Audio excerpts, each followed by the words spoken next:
Morning guys र हामी बसेको होमस्टेको नाम 21 रहेछ है।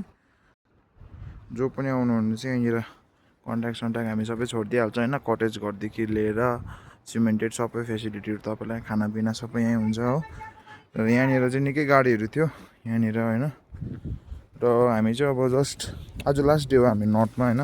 We are returning home today है। मुख पनि लडबडिन्छ त बाइकको पनि तेल कम्ती छ होइन।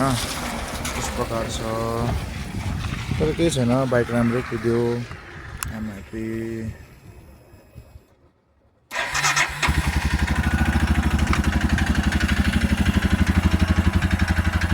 यतिको हिलो चाहिँ भएको छ है।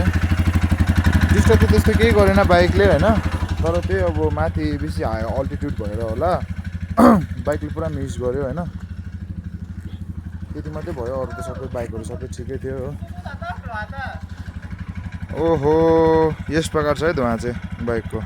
चिसो लागे जस्तो छ यसलाई। अम्बो यो त त्यो उयो होइन नि। ओ भित्रबाटै आएको नि यो त पुरा गनाउँदैछ। बिहान त हिजो यस्तो फ्याएको थिएन है। आज चाहिँ मजाले धुवा उयो हुँदैछ। त्यस्तै अब 5-10 मिनट चाहिँ हामी यतिकै वार्मअपमै राख्नुपर्छ है।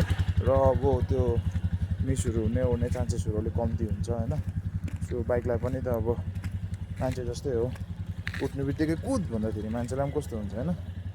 सो बाइकले इन्जिनले मजाले मोबिलहरू पक्रिनु ओर्नु पऱ्यो होइन। सो त्यस्तो हुन्छ। यहाँनिर चाहिँ हिजो पस्दा यस्तो तातो भएको कि यहाँकोहरू है। यहाँभित्र खानापिनाहरू बेलुका यहीँ भएको थियो हाम्रो। So guys met you with the route है। आज चाहिँ हाम्रो last day at the north. Bye bye guys.